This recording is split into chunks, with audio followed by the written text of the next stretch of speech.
from the Swiss Alps to the Canadian Rockies, celebrating unique connections between Switzerland and Canada. Brought to you by the Swiss representations in Canada. Welcome to today's episode of our podcast. My name is Nina Bader and I'm the Science and Technology Officer at the Swiss Consulate in Vancouver. Today, I have the pleasure to talk to Miriam Jordi, a second-generation Swiss who joins us virtually from Alberta. Miriam, welcome to our podcast. Thank you. Thanks for having me, Nina. Miriam is a trained sheet metal worker and a strong advocate for women in trades. She's also on the Alberta Apprenticeship and Trades Board. So on today's episode, we will talk about her efforts for women in trade, her new business opportunities, and her connection to Switzerland. So Miriam, tell us first, how did you get where you are today? What's your career path? I would like to point out that I started out as a pretty artistic kid and teenager. And I think that that's an important thing because a lot of those skills from way back then, those were my real interests. Those became transferable skills when I moved into hands-on trades work. So I did a variety of things because I had young kids at one point and, different things that I didn't really choose my career path until later. So at 31, I was going through a separation and I had these young kids, and I saw this program that would be training, what is that called? A pre-apprenticeship type of a program for women getting into the trades. And so they taught us some carpentry skills based on a first year's carpentry modules from the SATE. And so we were run through all these kinds of practical things. And from there, I chose sheet metal. I thought I was going to be a welder because that was easy for me because of all the drawing and the crafts. Welding, if you're that type of person, welding feels very second nature. But the thing is that a lot of welding gigs, you can end up you can be stuck under your helmet just standing in one spot or laying in one spot for hours. So knowing myself, I knew I needed a lot more variety. So, but I didn't really know I was headed that way. I got hired into a sheet metal shop as a welder's apprentice. And then when I saw all the work that they performed, it was interesting to me because I could do both. And so it wasn't very long before in my apprenticeship, I was being called out to jobs at hospitals and places where they needed a welder that had a good reputation. Yeah, that's how I ended up in sheet metal. And then where I am today, I'm actually between stuff, and with this time on my hands, I'm starting my own little business so that I can accept some consulting things while I continue to look for the perfect gig, I guess. That's quite an interesting journey you went through, and we'll come back to your new business a bit later. But you're also second generation Swiss. So how did your parents' roots influence your life and your career choices, especially talking about the apprenticeship model? It's something quite uncommon here in Canada. So did your parents' background influence your career choices? I wish it would have influenced it sooner. I would say that I had the same problems all the women that were girls in the 90s had, where, and I'm sure before that it was worse. It was more just the fact that it just wasn't, girls just didn't do it. The thing, the impactful part was that I never looked down on trades, not ever. Growing up as a Swiss Canadian, for one thing, everybody, all the Canadians and Swiss people would always tell me, oh, your dad is such an excellent carpenter. Like I never heard bad things about my dad, and everyone was impressed with his quality of workmanship from his apprenticeship in Switzerland. And so that impacted me. And plus, now as an older person and as I get more involved in the apprenticeship process, I'm also interested in his old stories. At around 13 or so, I think that they moved the kids out of, it was called Realschule, right? They took the kids and they said, okay, these ones are better suited for trades. And that's how they started their trades paths. And they were happy to do it.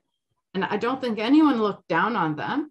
If it's a good job, a good fit for you, then it's a good job and society's happy with you. So in Canada, I hear people say that there's a stigma, and I have a hard time seeing it, to be honest. I think it's because I'm from Alberta, and then also the Swiss thing is that it just blue collar means something else to me. That's something that's interesting, and I do understand it's a part of the Canadian culture. I just, it's a shame that it is, because these people are such amazing craftspeople, and they have to be intelligent, and they do have an education, and yeah. It's wonderful to hear that your father and his life really taught you to appreciate the trades and the whole apprenticeship system, because I think this is such a valuable tool for society and for the whole workforce. And I've did some research, and I've actually seen that Alberta leads the nation in numbers of female tradespeople in the industry with almost 7%, and that Canada compares well with other nations when it comes to women employed in construction and generally the whole trades field. So it actually goes hand in hand with what you said about it. Yeah, that makes sense. And, you know, I'm a Canadian for sure, and I'm proud to be. I guess how I feel is that if I'm going to complain about something, or if I care about something, that I'm going to try to change the part of it that I can. You talk a lot about change, and you mentioned it before, how tough it was and still is for women in trades. So you actually took matters in your hands and you founded the group Alberta Women in Trades, a Facebook group that creates a safe space for women to ask questions, exchange experiences, give support, and build networks. So maybe you can talk a bit about this project. What was the need for it, and also your mission to help Alberta in this field? Yeah, going through the training process surrounded by men, you know what, it was tough, and you had to learn some different social skills to be able to manage it, especially if you were sensitive, you know, and I was. But I tried to be tough or whatever. But, you know, there's just different ways to talk to people. And back then, Alberta was behind. Change needed to happen. I was very unhappy at different points because of just some sexist stuff and just the way that men handle things when they don't have training, that kind of thing. Let me think, where did that actually start? I was out in BC briefly exploring job options, and that's where I saw the BC Women in the Trades Facebook group, and they were already pretty well established, and I just, like, it was just blowing my mind that Alberta didn't have one yet. You know, they had been already like 4 years. And I was like, wow, how long does it take us to find our group, right? So I started it, and just my sister helped, and we named it really obviously. And we put a lot of work into telling people about it, especially our friends, and their friends told their friends. And then it became a popular group. And today there are, I think there's around 2,700 plus women in the group. And so it's been a wonderful community, like just the way that the sisterhood has been. Just, I think that there's this feeling that when you're this limited number, well, you have to stick together to get anywhere. So I don't know, women identified with the group, and we made these little hard hat stickers, which became one of our things. in last year, actually 2021, the first Pride in Construction happened.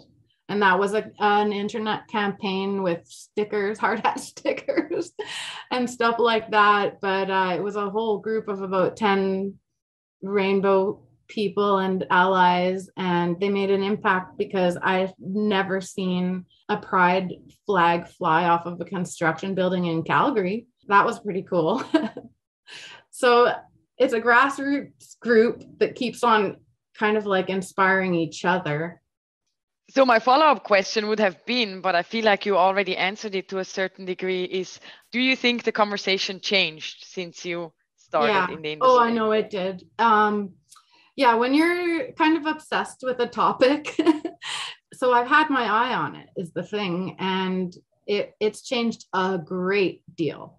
So as soon as we figured out who we were and started to identify as a group, that was it. That's what was required, because sorry, I'm gonna cry.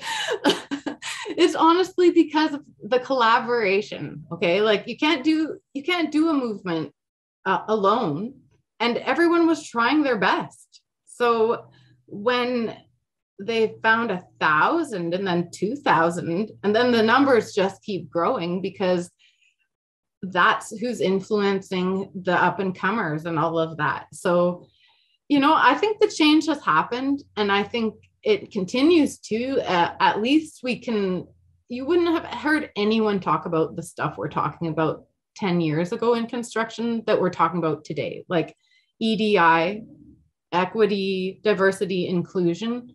I can't believe my ears when I hear that being discussed on a construction site, because that wasn't always the case. Yeah, we may have heard of like respect, but nobody dug any deeper than that. And, it was a pretty homogenized culture for a long time. So how was it received in the construction world? You say the dialogue already changed on the construction side, but how was it in the beginning when you started this whole movement? How well was it received? Well, the good news was that I did, have the support of some of these ladies that I met in BC. And then the other thing is that at the time, Australian women were catching on to this before anyone else in the English world, that about Instagram and showing how cool it is to be on the tools and this and that. And they were creating influencers and this kind of thing. So that's what I tried to do. But I was old and I didn't even care that much. But I just was like, whatever, like they need to see more pictures of this, and that is all. They just need to keep seeing it and seeing it and seeing it, because women can do these jobs, and we'll hear it until a certain population retires, I think. But the construction industry has been pretty good about it, like they are starting to see that it's just not professional.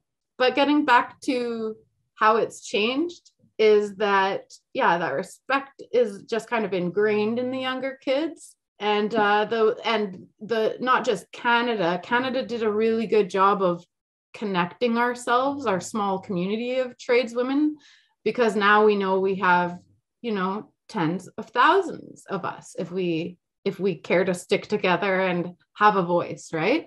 But in the world, that connection is strong too, because these women have felt so isolated for so long that it's an actual tight little world group. You've recently started your own company with your sister. It's more of a consulting company for the construction industry. And I was wondering, what are your plans and goals for your consulting company? The goal is to take on contracts and work with different companies to help them implement equity, diversity, inclusion plans for their construction businesses, and just to aid in the culture part. And that could mean anything. It could mean helping them restructure their image, their content, this kind of thing, or help attracting hiring. And then the main thing for me is the retention, because I think there's a lot of companies out there that are that are doing a great job at recruiting and doing some training. And then they're losing women, and the number is staying pretty stagnant because the length of a woman's career in construction, like there's a point at which there's something wrong with the industry. The culture is what she ends up not liking. And so what does that mean? And it means all sorts of things, especially that we know this labor shortage is upon us. So it also means foreign workers, languages, dealing with all kinds of things that the construction industry has been avoiding and only just recently kind of realized it's happening. Construction's always been like a funny place and a racist place and a sexist place and a place where these kinds of things are allowed to slide and have been part of like the quote unquote work culture or the way that we've been doing it, right? So it's not fine anymore. And when women come into organizations, the whole industry benefits, that company benefits, professionalism altogether goes up when women become something that's considered, like the big issue or one of the big issues that comes up a lot is bathrooms and tampons and things like this.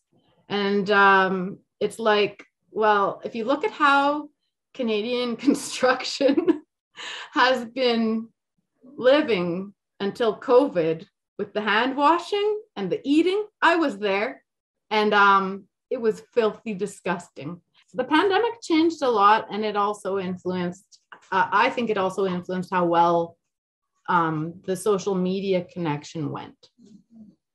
Well, I think you gave us quite a good overview of the construction industry in Alberta, about the situation of women in trades and how it developed over time, your personal struggles, but also the collective, the systematic problems. But you also gave some signs of hope for the future and what changed over the past couple of decades. Is there anything else you would like to add, a message that would be important to you or something we didn't talk about yet? Yeah, actually what's been on my mind lately is I guess to finish my career path, moving to Red Deer. I was doing sheet metal for over a decade, and then I just recently moved to Red Deer a year ago, and I thought that I wanted to be a project manager. I really thought it. I thought I'd be well suited to it.